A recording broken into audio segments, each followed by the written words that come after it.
Okay guys, अब हम relative pronoun विच और दैट को डिटेल के साथ अंडरस्टैंड करते हैं। पहले विच को अंडरस्टैंड करते हैं क्योंकि ये सिंपल है और इजी है। फिर उसके बाद दैट को डिटेल के साथ अंडरस्टैंड करते हैं क्योंकि ये थोड़ा सा ट्रिकी है, डिफिकल्ट है, और एग्जाम में भी इस दैट के रिलेटेड क्वेश्चन ज्यादा आते हैं। तो इसलिए पहले हम ये सिंपल वाला अंडरस्टैंड करते हैं और फिर उसके बाद ये ट्रिकी डिटेल के साथ अंडरस्टैंड करते हैं। ठीक है, पहले आप देखिए विच।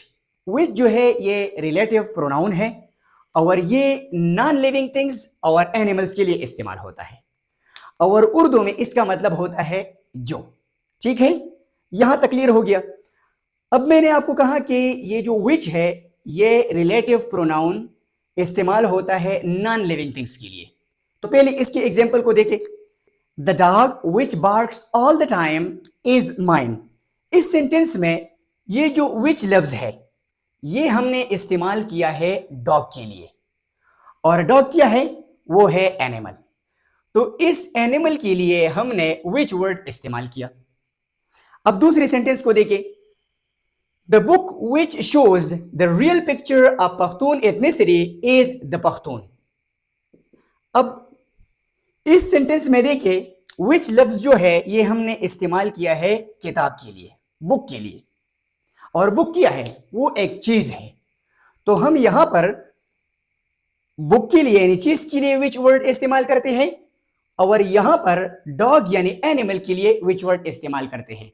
तो ये बात प्रूफ हुआ कि विच वर्ड जो है ये हम नॉन लिविंग थिंग्स के लिए और एनिमल्स दोनों के लिए विच वर्ड हम इस्तेमाल करते हैं। ठीक हो गया। अब अगर उर्दू के लिहाज से आप देखें तो वो थोड़ा सा आपके लिए आसानी हो जाएगी कि विच वर्ड का मतलब है जो। ठीक है, यानी the dog which barks all the time is mine. वो कुत्ता जो हर वक्त भौंकता है वो मेरा है। तो वो कुत्ता जो हर वक्त भौंकता है, यहां पर ये विच वर्ड का मतलब क्या है? जो। इसी तरह the book which shows the real picture of Pakhtun ethnicity is the Pakhtun. वो किताब जो पख्तूनों का रियल पिक्चर दिखाता है, उस किताब का नाम क्या है या वो किताब कौन सा है? वो है द पख्तून्स। ठीक हो गया। अब ये विच वर्ड जो है ये हम एक और जगह पे भी इस्तेमाल करते हैं कि अगर कोई क्लास या कोई सेंटेंस उसकी तरफ हम इशारा करते हैं तो उसके लिए भी हम रिलेटिव प्रोनाउन विच इस्तेमाल करते हैं। यह बात थोड़ा सा आसान अल्फाज में सुने कि ये विच लफ्ज जो है ये हम पूरे सेंटेंस के लिए भी इस्तेमाल करते हैं। अगर हम किसी पूरी सेंटेंस को की तरफ इशारा करते हैं, उस सेंटेंस का हवाला देते हैं, तो पूरी सेंटेंस के लिए या पूरे क्लास के लिए भी हम विच वर्ड इस्तेमाल करते हैं। इन दो सेंटेंसेस को देखिए कि बिल्कुल क्लियर हो जाए। He said he was at school। यहां पर देखिए he said he was at school। उसने कहा कि वो स्कूल में था। यहां तक अगर आप देखिए तो ये एक क्लास या एक सेंटेंस है पूरा। अब देखिए which was lie, जो झूठ था। उसने कहा कि वो स्कूल में था, जो बिल्कुल झूठ था या जो झूठ था। अब यहां पर अगर आप देखें तो ये which लफ्ज जो है ये स्कूल के लिए इस्तेमाल नहीं हुआ है, ही के लिए इस्तेमाल नहीं हुआ है, ही के लिए इस्तेमाल नहीं हुआ है, बल्कि ये पूरी सेंटेंस के लिए इस्तेमाल हुआ है। अब यहां पर देखें पख्तून्स आर लेबल्ड एज टेररिस्ट्स। पख्तूनों को टेररिस्ट लेबल किया गया है। अब यहां पर देखिए यहां से यहां तक ये हमारे पास क्या है? ये पूरा एक क्लॉज है या एक सेंटेंस है। Which is a clear propaganda against an ethnicity. तो यहां पर ये विच लफ्ज जो है ये टेररिस्ट के लिए नहीं इस्तेमाल हुआ है, पख्तून्स के लिए इस्तेमाल नहीं हुआ है, बल्कि ये पूरी क्लास के लिए इस्तेमाल हुआ है। ठीक है, तो ये हमें क्लियर हो गया कि हम विच लफ्ज जो है ये सिर्फ नॉन लिविंग थिंग्स और एनिमल्स के लिए इस्तेमाल नहीं करते, बल्कि ये हम पूरी सेंटेंस के लिए भी इस्तेमाल करते हैं। आई होप कि अब ये क्लियर हो चुका होगा कि विच रिलेटिव प्रोनाउन हम कहां कहां पर इस्तेमाल करते हैं। ठीक है, अब आते हैं दैट पे। दैट जो है ये थोड़ा सा आपने खुले दिमाग से और खुले कानों से आपने सुनना है क्योंकि ये ट्रिकी है थोड़ा सा। देखिए दैट जो है ये थिंग्स के लिए भी इस्तेमाल होता है और पर्सन्स के लिए भी इस्तेमाल होता है। पहले लेक्चर में तो हमने ये अंडरस्टैंड किया था कि पर्सन्स के लिए हम हु वर्ड इस्तेमाल करते हैं या हुम इस्तेमाल करते हैं, हुज इस्तेमाल करते हैं, लेकिन यहां पर हमने कहा कि पर्सन्स के लिए डेट भी इस्तेमाल होता है, तो थोड़ा सा मिक्स होगा। अब यहां पर क्लियर करते हैं। और यहां पर एक बात यह है कि डेट जो है थिंग्स के लिए भी इस्तेमाल होता है, तो थिंग्स के लिए तो हमने ये कहा या नॉन लिविंग थिंग्स के लिए कि वो विच इस्तेमाल होता है। इसी वजह से मैं कहता हूं कि ये थोड़ा सा ट्रिकी है। तो देखिए, पहले तो हमने ये अंडरस्टैंड किया कि डेट जो है ये पर्सन्स और थिंग्स दोनों के लिए इस्तेमाल होता है। अब देखिए कि किस तरह इस्तेमाल होता है। फर्स्ट सेंटेंस को देखिए, this is the house that we bought last year. ये वो घर है जो हमने पिछले साल खरीदा। अब यहां पर देखिए, ये जो दैट वर्ड है ये हमने किस लिए इस्तेमाल किया है? हाउस के लिए। और हाउस क्या है? वो एक नॉन लिविंग थिंग है, एक चीज है। तो थिंग के लिए हमने यहां पे दैट वर्ड जो है वो इस्तेमाल किया है। अब दूसरे सेंटेंस को देखिए, this is the boy that I told you of. यहां पर देखिए, बॉय के लिए हमने दैट वर्ड इस्तेमाल किया है। और बॉय क्या है? बॉय है पर्सन। तो ये बात क्लियर हो गया कि दैट जो है वो हम थिंग्स और पर्सन दोनों के लिए इस्तेमाल करते हैं। ठीक हो गया। अब यहां पर देखिए कि वो नाउन्स या वो अल्फाज, वो वर्ड्स जहां पर या जिनके साथ all, only, same, any, non और नथिंग ये अल्फाज आए हो, वो नाउन्स या जो वो वर्ड्स जिनके साथ all, only, same, any, non, nothing ये अल्फाज आए हो, तो फिर आपने उनके लिए डेट इस्तेमाल करना है। ठीक है, क्या? डेट इस्तेमाल करना है। कैसे? देखिए, all is not gold that glitters. अब यहां पर देखिए, सेंटेंस में आया है ऑल, ठीक है, और हमने ये कहा कि जहां पर ऑल आ जाए तो फिर हमने अगर उसे रिप्लेस करना हो तो फिर उसके लिए हम डेट इस्तेमाल करते हैं।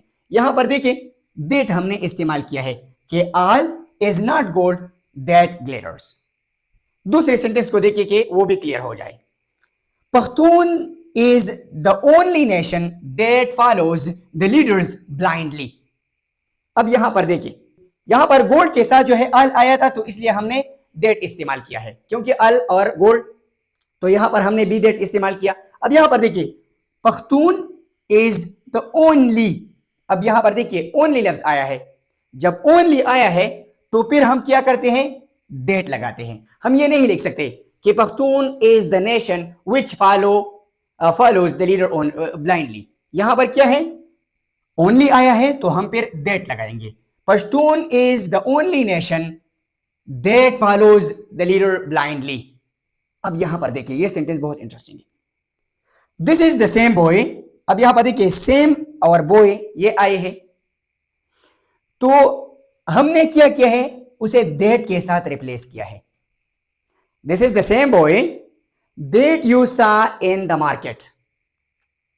इस सेंटेंस में अगर आप देखें तो बॉय के साथ जो है सेम लफ्ज आया है या सेम वर्ड आया है, और हमने यहां पर कहा है कि सेम जब किसी नाउन के साथ आ जाए या किसी सेंटेंस में आ जाए तो फिर हम वहां पर विच और हु नहीं इस्तेमाल करते, बल्कि डेट इस्तेमाल करते हैं। तो ये बात आपको क्लियर हो गया कि अगर किसी नाउन के साथ या किसी वर्ड के साथ all, any, only, same, any, non, nothing ये वर्ड्स आ जाए तो फिर आपने वहां पर विच इस्तेमाल नहीं करना है, बल्कि दैट इस्तेमाल करना है। ओके, अब आप नेक्स्ट पॉइंट को देखिए, बहुत ज्यादा इंटरेस्टिंग है। ठीक है, after interrogative pronoun who and what, यानी अगर किसी सेंटेंस में इंट्रोगेटिव प्रोनाउन हु और व्हाट ये दो इंट्रोगेटिव प्रोनाउन आ जाए तो फिर वहां पर हम डेट इस्तेमाल करेंगे। क्या इस्तेमाल करेंगे? डेट इस्तेमाल करेंगे। अब यहां पर इस सेंटेंस को देखिए, who was he that rejected my proposal. Sentence को देखिए तो यहां पर क्या लिखा गया है? हु इंट्रोगेटिव प्रोनाउन हमने इस्तेमाल किया है कि हु वाज ही, वो कौन था? हु वाज ही। अब इस ही के लिए हमने यहां पे दैट वर्ड इस्तेमाल किया है। Who was he that rejected my proposal. किसी सेंटेंस में जब who relative pronoun interrogative pronoun आ जाए तो फिर आपने दैट लगाना है, हु और विच आपने नहीं लगाना है। दूसरे सेंटेंस को देखिए, व्हाट इज इट, ये क्या है, व्हाट इज इट। सेंटेंस को देखिए तो ये स्टार्ट हुआ है इंट्रोगेटिव प्रोनाउन व्हाट से, और हमने ये कहा कि अगर किसी सेंटेंस इंट्रोगेटिव प्रोनाउन व्हाट से या हु से शुरू हुआ है तो फिर हमने वहां पर दैट लगाना है, विच और हु नहीं लगाना है। तो देखिए, what is it that troubles you, वो क्या है जो आपको तंग करता है, ट्रबल करता है। अब यहां पर देखिए, ये दैट जो है ये हमने इट के लिए इस्तेमाल किया है क्योंकि यहां पर ये सेंटेंस जो है ये शुरू हुआ है इंट्रोगेटिव प्रोनाउन व्हाट से। अपने माइंड में सिंपल अल्फाज में ये रखिए कि अगर किसी सेंटेंस में इंट्रोगेटिव प्रोनाउन हु और व्हाट आ जाए तो फिर आपने वहां पर दैट लगाना है, विच और हु नहीं लगाना है। बात खत्म। नेक्स्ट सेंटेंस को देखेंगे, रिप्लेसमेंट ऑफ ऑन विच या इन विच। यानी अगर आपने किसी सेंटेंस में ऑन विच या इन विच इन अल्फाज को आपने रिप्लेस करना है तो फिर आप इन दोनों के लिए दैट वर्ड भी इस्तेमाल कर सकते हैं। फॉर एग्जाम्पल देखिए, I remember the day that you meet me. I remember the day that you meet me. यहां पर इस दैट से क्या मुराद है? I remember the day on which you meet me, जिस दिन पर तुम मुझे मिले।